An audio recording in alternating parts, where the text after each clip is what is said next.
how will the focal length of a lens change if भाई मत लगाना इसको पैर,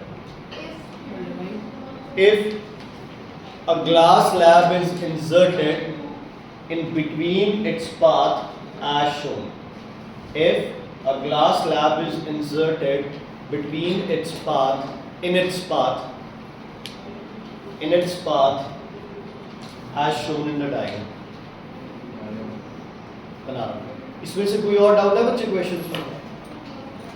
बच्चों इसमें से कोई और डाउट है किसी क्वेश्चन? इसमें पावर में प्लस पावर कन्वेक्स लेंस का होता है क्योंकि उसकी फोकल लेंथ प्लस में होती है, नेगेटिव पावर कनकेव का होता है क्योंकि उसकी फोकल लेंथ नेगेटिव। बच्चे इनमें कोई डाउट है? 16 क्वेश्चन वो लेंस वाला कराने से पहले 16 a convex lens of focal length f equals to 20 centimeter okay is placed at a distance of 24 centimeter from the screen. Screen पे क्या बनती है? इमेज। तो ये v गिवन है, आप स्क्रीन है तो मतलब दूसरी साइड है तो v क्या लेंगे? पॉजिटिव। ठीक है, अब हो जाएगा ठीक, क्लियर है बेटा? देखो पिछली बार आपके मिरर के तो बड़े डिफिकल्ट क्वेश्चन थे, ये तो बड़े सिंपल क्वेश्चन है। समझ आ गई? कोई और डाउट है बच्चे इनमें? तो बाकी जो बच्चों से नीचे वाले ये क्वेश्चन ही नहीं हुए 11 के बाद, ये क्या सीन है? और कुछ प्रणव हो गया, रिकमन हो गया, ये बच्चे तो ढीठ हो चुके हैं बिल्कुल, भाई हमें काम करके ही नहीं आता बस।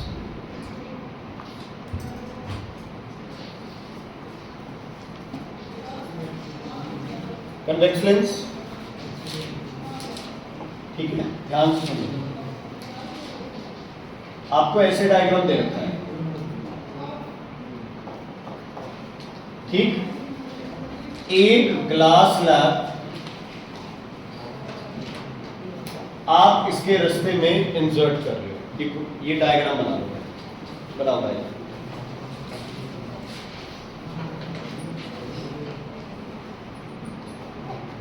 इस बार पेपर में क्वेश्चन आया था एमसीक्यू से।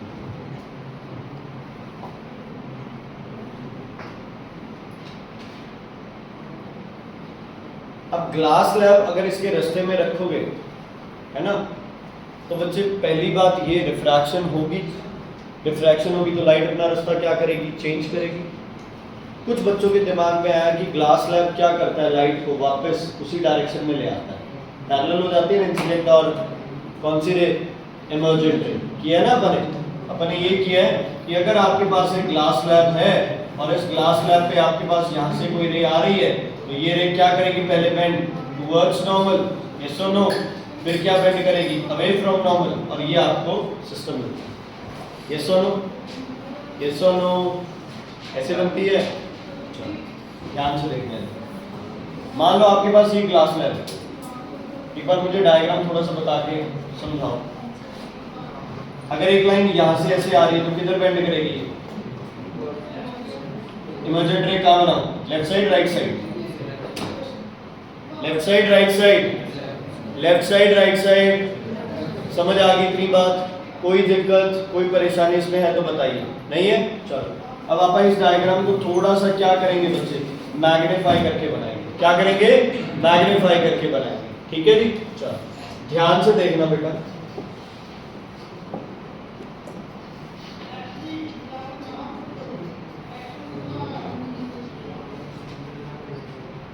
ठीक, अब हम क्या कर रहे हैं?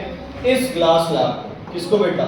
इस ग्लास स्लैब को हम क्या करेंगे? इसके रास्ते में क्या करेंगे? इंसर्ट। मान लो इस ग्लास स्लैब को मैंने यहां रखा, ठीक है? मुझे बताना है कि फोकल लेंथ पे अब क्या चेंजेस आएंगे, मुझे वो बताना।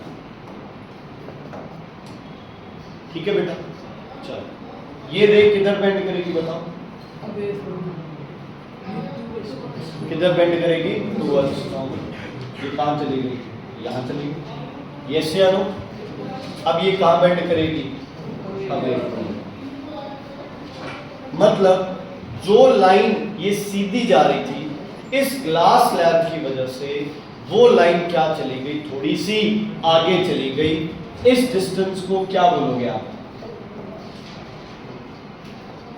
क्या बोलोगे इस डिस्टेंस को? Lateral displacement. क्या बोलते हैं इस डिस्टेंस को? Lateral displacement. एक्चुअल में 90 डिग्री वाले को बोलते हैं, मतलब यहाँ से यहाँ वाले, तो वैसे थोड़ा सा समझ आ गई बच्चे? अगर आप एक ग्लास लैब इंसर्ट कर देते हो किसके अंदर? किसके अंदर? पाथ ऑफ लाइट के अंदर, तो तुम्हें चेक करना पड़ेगा ऐसे करके कि ये लाइट क्या करेगी, किधर जाएगी। समझ आ गई बच्चे? ठीक है, तो फोकल लेंथ क्या हो गई इसकी? इंक्रीज कर गई, डिक्रीज कर गई? इंक्रीज, है ना। ये पॉइंट फोकस वाला क्या चला गया? आगे चला गया। पॉइंट फोकस वाला क्या चला गया? आगे चला गया। तो आप लिख लो द पॉइंट फोकस या the second focus will shift towards right या will shift away from the lens. The point F will shift away from the lens. It will shift away from the lens. अब जिस बच्चे ने इस topic को अच्छे से पढ़ा था उसे पता तो था भी यार ये डालने से लाइट का रास्ता तो चेंज होगा, लेकिन कुछ बच्चों ने गलती क्या की, बच्चे उस लाइट के रास्ते को ना इधर चेंज कर दिया, तो उन्होंने लिख दिया it comes near the lens, it comes near the lens. ठीक है, अब क्या करते हैं, एक और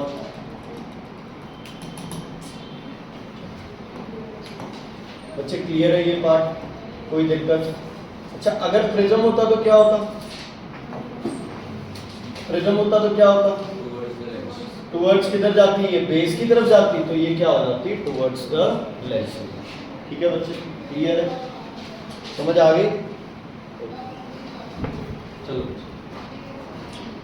देखो, प्रैक्टिकली स्पीकिंग हम भी ऐसे क्वेश्चंस नहीं कराते, हाँ बता देते हैं थोड़ा बहुत, लेकिन ऐसे नहीं होता कि यार इस डिफिकल्टी लेवल के क्वेश्चंस आ रहे हैं, लेकिन अब आ रहे हैं, है ना। अब ऐसे नहीं है, एमसीक्यूज जो सबसे सिंपल होते थे एमसीक्यूज करने बड़े आसान हो जाते थे, आज के टाइम वो एमसीक्यूज आपके सबसे ज़्यादा डिफिकल्ट, सबसे ज़्यादा डिफिकल्ट आपको क्या मिलते हैं? एमसीक्यूज। ठीक है बच्चे, चलो नेक्स्ट टॉपिक लिखो, स्कैटरिंग। स्कैटरिंग ये वैसे अगला चैप्टर है, बट ये तीनों चैप्टर्स एक दूसरे से जुड़े हुए हैं। देखो स्कैटरिंग, स्कैटरिंग, हाँ जी स्कैटरिंग। विकास ऑफिस में जाएगा ना, उधर बॉल पड़ी है किट्टी वाली, देखिए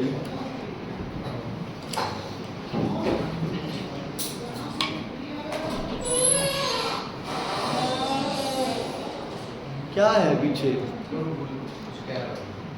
मत सुनो सी बात,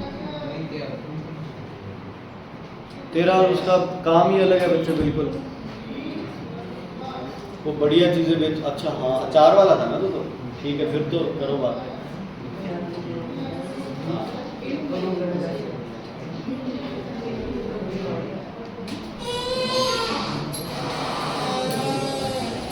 देखो बच्चा, just for a simple example, अगर इसको लाइट का कोई फिनोमिनन बोलना हो आपको, तो कौन सा फिनोमिनन है? कौन सा ये? रिफ्लेक्स। कौन सा ये? रिफ्लेक्स। कौन सा ये? रिफ्लेक्स। ठीक है, प्रणव बॉल को कैच करिए। ठीक है, ये बॉल ऐसे क्यों गई? ये कौन सा फिनोमिनन होगा लाइट का? रिफ्रैक्शन। कौन सा फिनोमिनन होगा ये? रिफ्रैक्शन। कौन सा फिनोमिनन होगा ये? रिफ्रैक्शन। जब लाइट अपना रास्ता मुड़ती जाए उसको क्या बोलोगे? रिफ्रैक्शन। पकड़ पकड़ पकड़। लाइट जब अपना रास्ता मोड़ती रहे तो उसको क्या बोलोगे? रिफ्रैक्शन। और लाइट अगर दीवार के लग के, लाइट अगर दीवार के लग के वापस आ जाए, बाउंस बैक करे, उसको बोलते हैं रिफ्लेक्शन। अगर डेंसर मीडियम के अंदर अंदर ही लाइट है तो उसको कुछ और बोल देते हैं, total internal reflection. Total internal reflection. Total internal reflection. Hargul मेरी तरफ बॉल फेंक दी,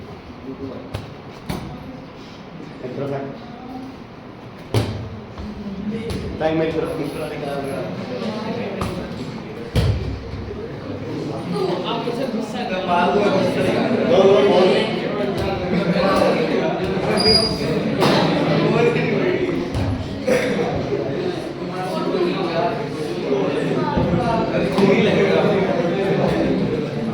ये भी लाइट का एक फिनोमिनन है। देखो, हरगुन ने मेरी तरफ लाइट भेजी, मैंने उस लाइट को एब्जॉर्ब किया, फिर बिना कुछ सोचे समझे उस लाइट को क्या किया? री इमिट कर।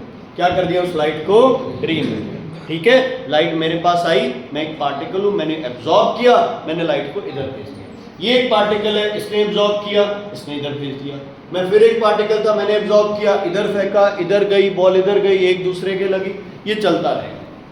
समझ आया? रिफ्लेक्शन का मतलब है लाइट लग के वापस आना, है ना। लेकिन रीअब्जॉर्प्शन, ये स्कैटरिंग का मतलब होता है लाइट को पहले क्या करना, एब्जॉर्ब, बॉल को पहले क्या करना, कैच, और फिर मारना। मार कुटाई खेलते हैं ना कई बार आप बॉल से, यही क्या खेलते हैं, ठीक है, ऐसे गेम नहीं खेलने चाहिए, ठीक है। समझ आ गई बच्चे? जो भी मार पिटाई खेलते हैं बॉल से, it's a kind of what, scattering. तो आपकी जो लाइट है उसको भी पार्टिकल्स क्या करते हैं, कोई भी पार्टिकल वो पढ़ेंगे, एब्जॉर्ब करके क्या करते हैं, री इमिट। तो लिखो definition, it is the absorption and re-emitting of light ray. It is absorption and re-emitting a light ray. Absorption and re-emitting a light ray. Absorption and re-emitting a light ray. चलो, goalkeeper के पास दो option होते हैं। पहला option एक सीधी kick मारे और ball को आगे पहुंचा दे। दूसरा ऑप्शन होता है पास वाले को क्या करे, पास कर दे, वो आगे लेके जाए, वो आगे पास करे, वो आगे पास करे। किस मेथड से बॉल जल्दी दूसरे कोर्ट में जाती है? सीधी किक, है ना। जब एकदम से तुम्हें लगे कि साथ वाली टीम बहुत ज्यादा आ रही है तुम्हारी तरफ, तो तुम क्या करते हो, एकदम से किक मारते हो, बॉल को पहुंचा देते हो दूसरी साइड, है ना, भाई दफा एक बार चली जाए यहाँ से। लेकिन जब तुम्हें पता होता है कि यार दुश्मन बहुत दूर है, तो तुम धीरे धीरे बॉल को ले जाओ। यही होता है ज्यादातर केस में। ऐसे लाइट के केस में, है ना, जो लाइट स्कैटर नहीं होगी वो आपके पास जल्दी भी पहुंचेगी और उसकी इंटेंसिटी भी क्या होगी, ज्यादा। जल्दी भी पहुंचेगी और इंटेंसिटी क्या होगी, ज्यादा होगी। जो लाइट स्कैटर हो रही है, इसने एब्जॉर्ब किया, उधर छोड़ दिया, उसने एब्जॉर्ब किया, इधर छोड़ दिया, टक्कर खाती हुई इधर उधर जाके जब पहुंचेगी तो उसकी एनर्जी क्या होगी बच्चे, कम। उसकी एनर्जी क्या होगी, कम, स्पीड भी कम हो जाएगी। समझ आ गई बच्चे? आपके हिसाब से मुझे बताओ, लाइट में कितने कलर्स होते हैं जनरली? 7 होते हैं। 7 कलर्स में से किसकी स्कैटरिंग सबसे ज्यादा होगी? वायलेट, क्योंकि उसकी वेवलेंथ क्या है, छोटी है। रेड की वेवलेंथ क्या है, बड़ी। वेवलेंथ समझते हो? देखो, ये बड़ी वेवलेंथ है, ये छोटी वेवलेंथ। समझ आ? कौन, अगर समुद्र में लहरें बने, कौन सी लहर ज्यादा डेंजरस होती है? चलो, एम्पलीट्यूड दोनों का सेम रखते हैं। एम्पलीट्यूड दोनों का मैं सेम रखता हूं। कौन से ज्यादा डेंजरस है, ग्रीन वाली, व्हाइट वाली? व्हाइट, है ना। ऐसे वेव्स जितनी मर्जी बन जाए कोई दिक्कत नहीं है, लेकिन कोई वेव अगर बड़ी बन के आ रही है तो इट्स वेरी वेरी डेंजरस। उसका रास्ता मूव करना, चेंज करना सौखा है, डिफिकल्ट है? डिफिकल्ट है। तो रेड लाइट की वेवलेंथ क्या है, ज्यादा। अब स्पीड वाले आंसर्स लिखने छोड़ दो, है ना। Red light has more speed, violet light has less speed, more speed, less speed, छोड़ दो। अब क्लियर हो चुका है तुम्हारे दिमाग में पे रेड सब कुछ है। तो अब स्पीड की जगह क्या लिखना स्टार्ट करो, red colour has highest, red colour has highest, so lesser deviation, lesser lateral displacement, lesser angle of deviation, lesser shift, lesser refractive index and lesser scattering, lesser scattering. Okay, ध्यान से सुनो। सूरज से light हमारे पास आ रही है, मान लो आपके पास कितने कलर्स इकट्ठे आ रहे हैं, 7, ठीक है जी। वैक्यूम में आपके पास कौन सी लाइट आ रही है, व्हाइट। कौन सी लाइट आ रही है, व्हाइट लाइट। मैं इस लाइट की सिर्फ 2 पार्ट लेके चल रहा हूं। एक कौन सा पार्ट है बच्चे, रेड, और दूसरा कौन सा पार्ट है, ठीक है। रेड में कौन से आ गए आपके, येलो, ऑरेंज, रेड, तीनों आ गए। और ब्लू में आपके पास आ गए वायलेट, इंडिगो, ब्लू। 2 साइड ले लिया अपने, ग्रीन को एक बार इग्नोर, ठीक है बच्चे। चलो, अब आ गए आपका किसकी लेयर बेटा, किसकी लेयर आ गई, बोलो, एटमॉस्फेयर। किसकी लेयर आ गई, एटमॉस्फेयर की लेयर, जो कि हमें पता है बच्चे क्या है, कलरलेस है, एटमॉस्फेरिक। ये क्या हो गई आपकी हवा, ठीक है। ये हमारे पास क्या है, मान लो ये हमारे पास धरती है ना, और ये अग्रिम जी के चोट लगी हुई याद, ठीक। अब ये पार्टिकल्स किस लाइट को एब्जॉर्ब और रीमिट करेंगे, ब्लू को, रेड को, हो सकता है दोनों को करें, रेड को कम करे, ब्लू को क्या करे, ज्यादा करे, है ना। हो सकता है दोनों को बराबर करे, दोनों को बराबर करे, हो सकता है रेड को ज्यादा, जो भी है। सबसे पहले तो कंसेप्ट क्लियर है, रेड की वेवलेंथ ज्यादा है, तो रेड किसी और कलर से ज्यादा स्कैटर नहीं हो सकता, हमेशा कम होगा, ये तो फाइनल कलर। अब होता क्या है, ये ब्लू कलर जो लाइट है ये क्या करती है बच्चे, एब्जॉर्ब होती है। क्या होती है ब्लू कलर लाइट, एब्जॉर्ब होती है और फिर क्या जाती है, पता नहीं कहां जाती है। ये एब्जॉर्ब हुई, हो सकता है इधर चली जाए, हो सकता है इधर चली जाए, हो सकता है इधर चली जाए, यहां से फिर हो सकता है इधर हो जाए, इधर हो जाए, इधर हो जाए, ऐसे करके पता नहीं कहां वापस भी आ जाए, पता नहीं कहां, पता ही नहीं है कितनी सारी ब्लू लाइट है। That's why sky appears. That's why sky appears blue. क्यों? क्योंकि सूरज से जो लाइट आ रही थी उसमें रेड, येलो, ऑरेंज लाइट तो हम तक आ गई, ब्लू लाइट रास्ते में इधर उधर चली गई, है ना, कभी यहां गई, कभी इधर गई, कभी उधर गई, वहां लग के जब वापस आई तो हमें स्काई क्या दिखाई दिया, ब्लू। मतलब सूरज की ब्लू लाइट मुझे यहां से नहीं मिली, सूरज की ब्लू लाइट मुझे कहां से मिली है बच्चे, थोड़ा सा मैं डार्क कलर लेके चले, सूरज की ब्लू लाइट ये वाली हो सकता है इधर स्ट्राइक करके मुझे दिखी हो, इसीलिए सूरज की तरफ वाली स्काई ब्लू नहीं होती, उसके ऑपोजिट वाली स्काई ब्लू होती। बट क्या स्काई का कलर ब्लू है, नहीं। क्या स्काई नाम की कोई चीज है, नहीं बच्चे, ये तो तुम्हारा एटमॉस्फेयर है, वो लाइट को क्या कर रहा है, भेज रहा है, इसलिए आपको वो कलर क्या दिखाई देता है, ब्लू दिखाई। पानी का कलर ब्लू ज्यादातर किस वजह से होता है तुम्हारा, स्काई की वजह से होता है, तो स्काई का कलर ब्लू है इसलिए वो पानी ब्लू दिखाई देता, नहीं तो पानी क्या दिखाई देगा, कलरलेस दिखाई देगा। ब्लू, वायलेट, इंडिगो तीनों मिक्स। हाँ जी सर, जहाँ तो ठंडी जगह थी वहाँ पे ऑरोरा बनता है, वो अलग चीज है, वो अलग चीज, वो अलग कंसेप्ट, वो ये कंसेप्ट है, ये तो बिल्कुल बेसिक सा कंसेप्ट है वो। और वो अभी जैसे इसमें भी बना था, नॉर्दर्न लाइट्स यूएसए में भी आई थी एक रीजन के अंदर 9-10 घंटे के लिए, बहुत बढ़िया बनी थी वो। और आप देखे, हाँ टीवी में देखा। ओके, क्लियर है बच्चे, समझ आई, is it clear? Why does sky appear blue? Because blue colour is most scattered, but red light reaches directly to our eyes without any scattering, without any scattering. So sun appears red, yellow, orange, but the sky appears, but the sky appears. अब सूरज कब हमसे सबसे ज्यादा दूर होता है, sunrise, sunset या नून time? हमसे सबसे दूर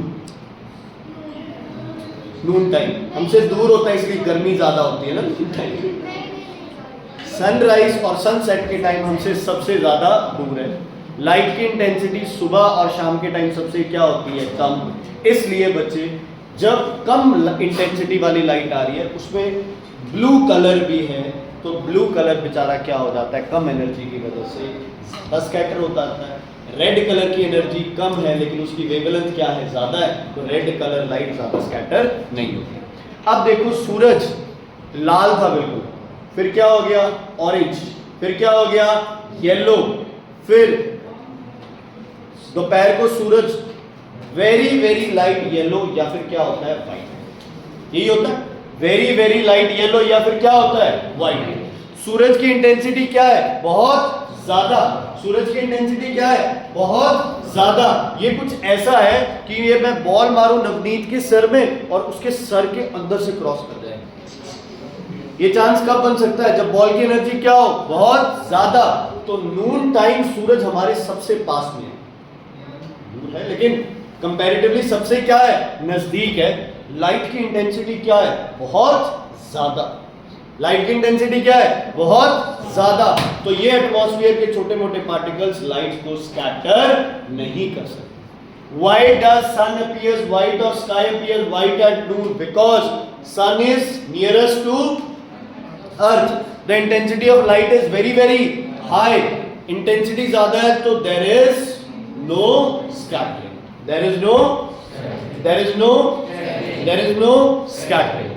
शाम के टाइम वो सेम हो जाएगा, सूरज सबसे दूर है, blue light is most scattered, red light is least scattered, इसलिए आपके पास क्या कलर आता है, क्या कलर आता है, रेड, ब्लू इधर उधर जाता है बेचारा और वो ऊपर अपने को दिखाई देता है। चलो जैसे ही सूरज छिप जाता है लाइट बंद हो जाती है, स्काई क्या अपीयर करती है? डार्क, क्योंकि कोई लाइट है। ठीक, क्लियर? अब बात करते हैं क्लाउड्स अपीयर वाइट, क्यों?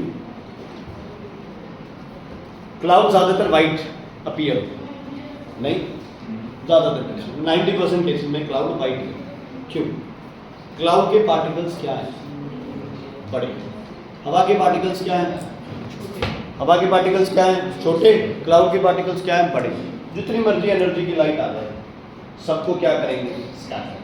मतलब रेड भी स्कैटर होगी, ब्लू भी हो रही है, वायलेट भी हो रही है, इंडिगो भी हो रही है, ग्रीन भी हो रही है, येलो भी हो रही है, ऑरेंज भी हो रही है। सारी लाइट दोबारा क्या हो रही है? मिक्स हो रही है। जब सारी लाइट ही स्कैटर होंगी तो लाइट दोबारा क्या दिखेगी तुम्हें? वाइट। समझ आ रही? Is it clear? सूरज वाइट दिखता है because it is nearest to earth, there is no scattering. Clouds white appear होते हैं because the particles are large and they scatter all colours equal, all colours equal. Harsh ji, बादलों का colour black कब हो जाता है? बारिश आने वाली होती है, जब उनके अंदर का जो ह्यूमिडिटी लेवल है, मॉइस्चर है, पानी है, वो बहुत ज्यादा हो जाता है, तो वो ब्लैक क्यों दिखाई देता है? क्योंकि वो लाइट को स्कैटर कर देते तो वाइट होना चाहिए था। नहीं, पानी अपने अंदर से लाइट को निकाल देते हैं। तो वाइट होना चाहिए। White भी लाइट होगा। आपने खुद ने कहा था थंडरस्टॉर्म खा जाएगी ये किट्टी। थंडरस्टॉर्म का हैं? थंडरस्टॉर्म में प्रोड्यूस होती है बहुत ज़्यादा हीट। तो यार 8th में कभी कहा था मैंने, इस गलती साल से- का था। चलो सॉरी, वो NO2 बननी थी तब कहा था। हीट का तो कोई लॉजिक नहीं है। क्लाउड्स, अच्छा कोई चीज ब्लैक तब दिखाई देती है जब वहां से लाइट नहीं आती। वहां से लाइट, जब क्लाउड में बहुत ज्यादा, बोलने का तरीका थोड़ा गलत है, जब क्लाउड में बहुत ज्यादा पानी भर जाता है तो वो एक ऐसी लेयर बन जाती है जो सूरज की लाइट नीचे आने ही नहीं देती है, इसलिए क्या हो जाता है? अंधेरा हो जाता है। क्लाउड्स क्या अपीयर करते हैं? ब्लैक। समझ आ रही? जब क्लाउड में देखो, व्हाइट क्लाउड कभी बारिश नहीं करते, नहीं करते ना, बहुत रेयर ऑफ रेयर चांस होता है कि व्हाइट क्लाउड और बारिश आ रही है। बारिश के लिए हल्के से क्लाउड का कलर डार्क होना चाहिए, होना चाहिए ना। इसका मतलब क्लाउड के अंदर मॉइस्चर की एक इतनी बड़ी लेयर होनी चाहिए जिसके अंदर से लाइट ही ना पास कर सके। जितना गहरा क्लाउड होगा उतनी बारिश क्या पड़ती है? ज्यादा पड़ती है। क्यों? क्योंकि वो इतनी बड़ी लेयर है मॉइस्चर, है ना, वो सारी की सारी नीचे गिरने वाली है। व्हाइट क्लाउड है, उसमें कोई बड़ी लेयर है ही नहीं, उसमें तो सिर्फ थोड़े बहुत पार्टिकल्स है जो सारे कलर्स को क्या करते हैं? इक्वली स्कैटर करते हैं। मैं ये सारे लिखाऊंगा तो टेंशन मत लो, थोड़ा सा सुनते रहो, सुनते रहो, ठीक है? सुनते रहो, फ्लैट है यार, सुनते रहो बिल्कुल। क्लियर? क्लियर? ओके। जब शादी होती है बच्चे, है ना, तो लड़की को लाल ड्रेस क्यों पहनाई जाती है? कल्चर नहीं है बच्चे। सबसे लगे danger signals are always painted red. Danger signals are always painted red. क्यों? Because red colour is least scattered, है ना, दूर से ही दिखाई देगा। डेंजर भी नहीं है बच्चे। देखो, वो दिन उसका होता है ना, लड़की और उस लड़के के लिए इंपॉर्टेंट दिन है वो, है ना। उन सबको क्यों सजाया जाता है? क्योंकि उनको एक तरह से देवता मानते हैं उसे। That's why marriage is said to be very very, कहते हैं ना, एक बहुत अच्छा काम बोला जाता है। क्यों? बिकॉज उन दोनों को उस टाइम देवता मानते हैं, इसीलिए यार दूल्हे को शेरवानी और सर पे वो काटो। नॉर्मल दिनों आप पहन के दिखा दो ऐसे कपड़े, हाँ जी, बेइज्जती करेंगे ना। नॉर्मल दिन दुल्हन वैसे सज के बैठ जाए, नहीं, बेइज्जती करेंगे ना। लेकिन भगवान को हम हमेशा वैसे ही सजाते हैं हमेशा। क्यों? उस टाइम उनको वो मेन माना जाता है। देखो ट्रेंड ये था, देखो रेड कलर इसलिए क्योंकि रेड कलर सबसे ज्यादा अपीलिंग होता है। आपके पास 50 कलर हो, एक रेड चटक रेड कलर हो, आपको वो सबसे ज्यादा दिखाई देगा, बाकी कलर दिखाई नहीं देते। Because red colour is least scattered. Red colour is least scattered. Okay, stop lights, है ना, ट्रैफिक लाइट्स में जो स्टॉप होता है वो हमेशा येलो कलर का होता है। क्यों? हमेशा, गलती से बोलो, रेड क्यों होता है वो? स्टॉप रेड क्यों है? चलने वाले को भी तो रेड कलर दे सकते थे यार, दूर से दिखे। चलने वाला दूर से दिखना चाहिए, रुकने वाला दूर से दिखना चाहिए। चलना ही ज्यादा इंपॉर्टेंट, रुकना ही ज्यादा इंपॉर्टेंट। चल तो आप 2 सेकंड बाद भी गए तो कोई चक्कर नहीं है ना। पीछे वाला हॉर्न बजाएगा, 2 गालियां देगा बस, लेकिन अगर 2 सेकंड नहीं रुके तो बहुत बड़ा नुकसान हो सकता है। इसलिए जो ट्रैफिक लाइट्स होती है उनमें स्टॉप के लिए रेड कलर दिया जाता है ताकि दूर से दिखे और क्या हो सके, सेफ्टी पर्पस। येलो लाइट होता है बच्चे इधर उधर अपने हिसाब से देख के जा सकते हैं। अगर सिग्नल के बीच में हो तो निकल सकते हैं, ठीक है, उसमें दोनों साइड, ठीक है, क्लियर है बच्चे? Is it clear? लिखो सबसे पहले, थोड़ा सा जल्दी करना, ठीक है। सन अपीयर्स रेड कब? तुम्हें पता है ना ये तो, सन अपीयर्स रेड कब? मॉर्निंग एंड इवनिंग, है ना? Because sun appears red because red colour is least scattered,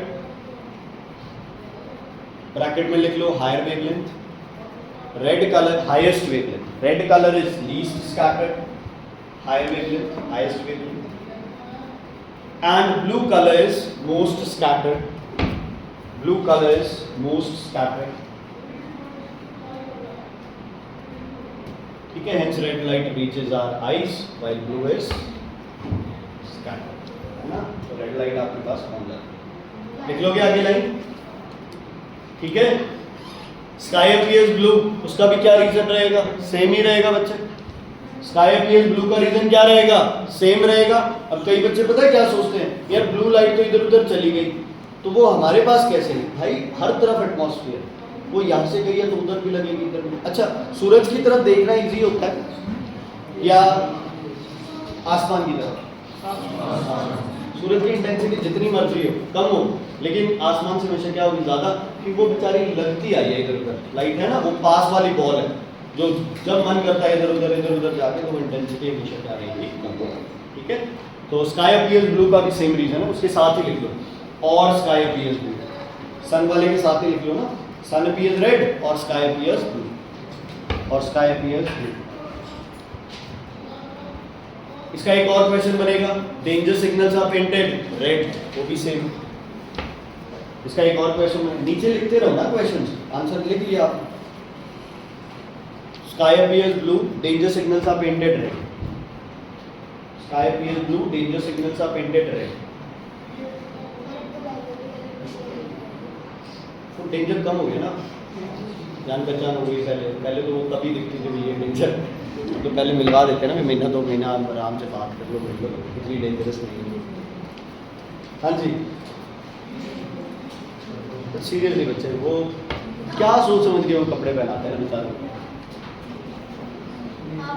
मेरी शेरवानी तो मैंने अपने काम वाले को दी है, सर्दियों में बहुत ठंड होती है तो खेत में काम करते हैं ना रात को, तो वो शेरवानी पहन लेता है, कोट है इतना मोटा। हाँ जी, हो गए, डन।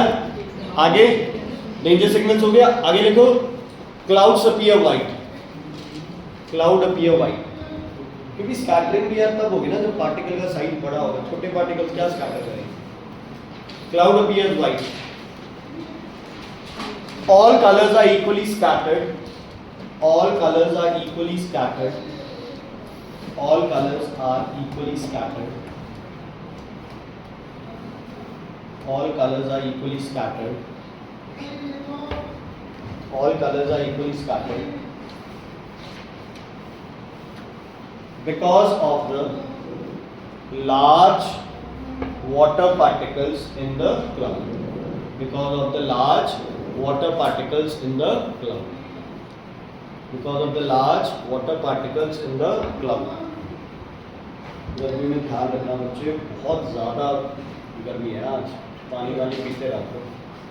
हाँ जी, लिख लिया, because of the large water particles in the cloud, ठीक है बच्चे, क्लियर है? ओके, लिखो sun and sky appears white at noon, sun and sky appears white at noon, sun और sky appears white at noon. Monday को इसके test के लिए तैयार है ना, लेंस चैप्टर के। Sun and sky appears white at noon, sun और sky appears white at noon. हाँ जी, बिकॉज ऑफ, हाँ जी, sun is nearest to earth, the intensity of light is very high, उसी का ही है answer. The sun and sky appears white at noon. Sun is nearest to earth. Sun is nearest to earth. So intensity of light is very high. So intensity of light is very high. So intensity of light is very high. So intensity of light is, bolo, intensity of light is very high. Hence, all colors are equally scattered.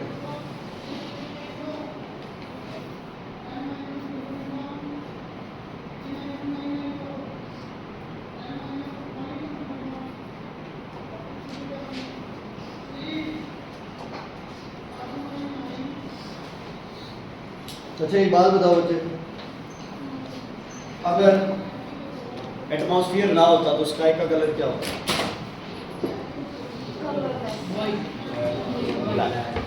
White black.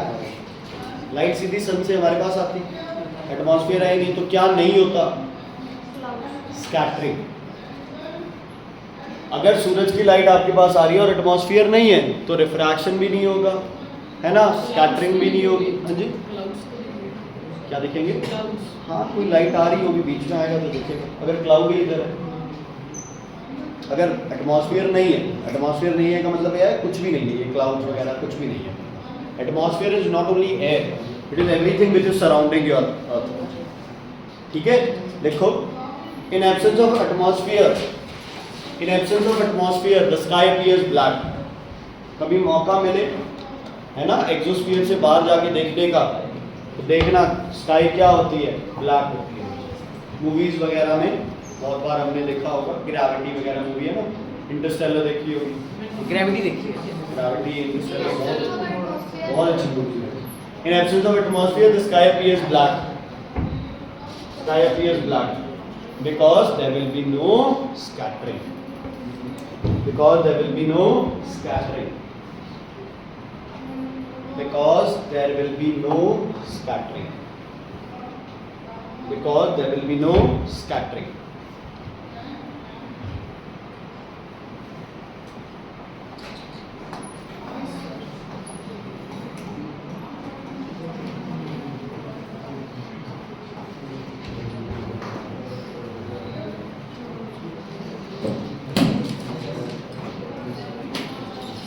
कल ये chapter पूरा हो जाएगा, spectrum मतलब light unit complete हो जाएगी अपनी, sound और हीट दो ही यूनिट बचेगी। हाँ जी बच्चों, लिखो ये, लिखो बच्चे, लिखो प्लीज, लिखो ये।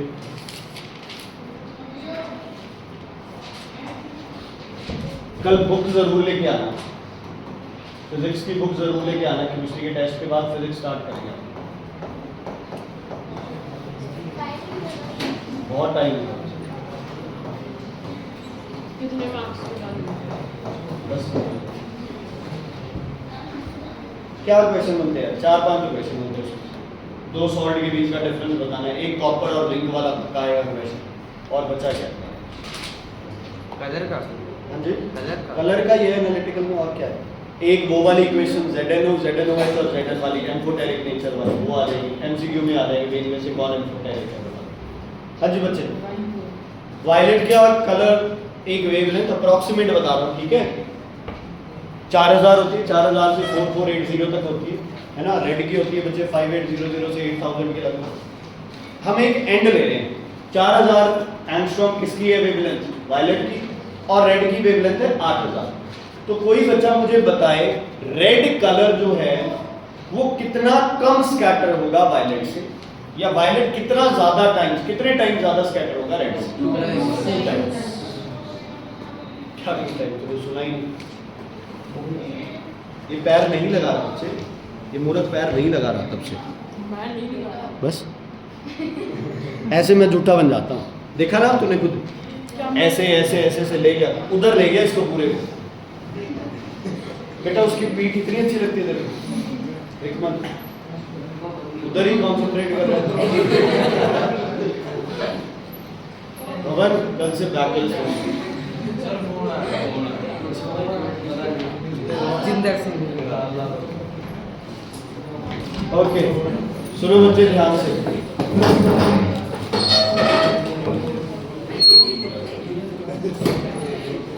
मैं गलती से फोन इसके ऊपर टांग दूंगा। एक जैसे से नहीं है। ओके बताओ भाई, डबल किसकी स्कैटरिंग डबल होगी? रेड की, वायलेट की? शाबाश। किसकी स्कैटरिंग डबल होगी? वायलेट की। डबल नहीं होगी। मुझे बताओ जो इंटेंसिटी होती है वो वेवलेंथ के कितने टाइम्स होती है बच्चे? 4 times. Wavelength inversely proportional to 4th power of wavelength, inversely proportional to 4th power of wavelength. मतलब रेड की जो वेवलेंथ है वो वायलेट से कितने टाइम्स है बच्चे? 2 टाइम्स। वायलेट से कितने टाइम्स है? 2 टाइम्स। मतलब जो इंटेंसिटी ऑफ स्कैटरिंग होगी किस कलर की? रेड कलर की, वो वायलेट से, हाँ जी, वेवलेंथ कितनी है? 2 टाइम्स। तो 2 टाइम्स ऑफ विच बच्चे? वायलेट। क्लियर है? लेकिन इसकी पावर क्या करनी है अपन ने? 4। तो intensity of scattered light read it is 2 की पावर 4, बताओ कितना? 16। मतलब 1 बाय कितनी होगी बच्चे? 16th ऑफ विच लाइट बेटा? वायलेट। ठीक है? जितनी वायलेट, समझ नहीं आया? वायलेट की वेवलेंथ है बच्चे 4000, रेड की वेवलेंथ है बच्चे आपके पास 8000। ठीक है? रेड की जो वेवलेंथ है वो क्या है? 2 times of wavelength of violet. यही है बच्चे। Is it clear? ओके। अब scattering of violet colour is equal to, कर लेता हूं, lambda violet raise to power 4। अभी तो किया है इंटेंसिटी का factor 4 times of wavelength experiment. ये क्लियर है बच्चे? ठीक है? इंटेंसिटी ऑफ रेड कलर बताओ कितनी होगी? 1 upon lambda of which colour? Red raise to power क्या आएगा? 4। Intensity of light is inversely proportional, scattered light is inversely proportional to lambda power 4. ये रिलेशन है, एक्सपेरिमेंटली प्रूव है। ठीक है? अगर वायलेट लाइट की स्कैटरिंग करूंगा तो वेवलेंथ किसकी लेंगे? वायलेट। रेड लाइट की स्कैटरिंग करूंगा तो वेवलेंथ किसकी लेंगे? Red light. मैंने ये कांस्टेंट हटा दिया वैसे मान के एक बार तुम्हारे क्वेश्चन सॉल्व करने के लिए। ठीक है? आई लैम्डा आर की वैल्यू कितनी है बच्चे बोलो? Lambda R is how much? Twice of wavelength of violet, क्योंकि रेड की वेवलेंथ क्या है? 8000। अरमान जी, it is twice of wavelength of violet colour. तो 1 upon 2 times of wavelength of violet raise to power, बोलो, 4। I R equals to 1 by 16 into 1 upon lambda V raise to power 4। ये किसकी value है बच्चे? किसकी वैल्यू है ये? किसकी वैल्यू है ये? आई वी। किसकी वैल्यू है ये? आई वी। दोबारा सुनो, intensity of scattering directly proportional होती है वेवलेंथ ऑफ लाइट के इनवर्सली प्रोपोर्शनल होती है वेवलेंथ ऑफ लाइट की पावर 4। क्लियर बच्चे? अगर वायलेट लाइट है तो वायलेट की वेवलेंथ, रेड लाइट है तो रेड की। क्लियर? अब रेड की वेवलेंथ वायलेट से क्या होती है? डबल। निम्रत जी, पेपर में क्वेश्चन आएगा इसका। तो रेड की wavelength is twice of violet, यहां पुट कर दिया रेड की wavelength is twice of violet, raise to power क्या है? 4। 2 की पावर 4 हो गया 16 और लैम्डा पावर 4 आएगा। 1 अपॉन लैम्डा पावर 4 किसको बोलते हो? आई वी को। इसका मतलब रेड कलर की scattering is 1 by 16 of violet colour scattering. Please इसे नोट डाउन कर लो बच्चे, वेरी वेरी इंपॉर्टेंट। करो, नोट करो। एब्सेंट कौन है लास्ट?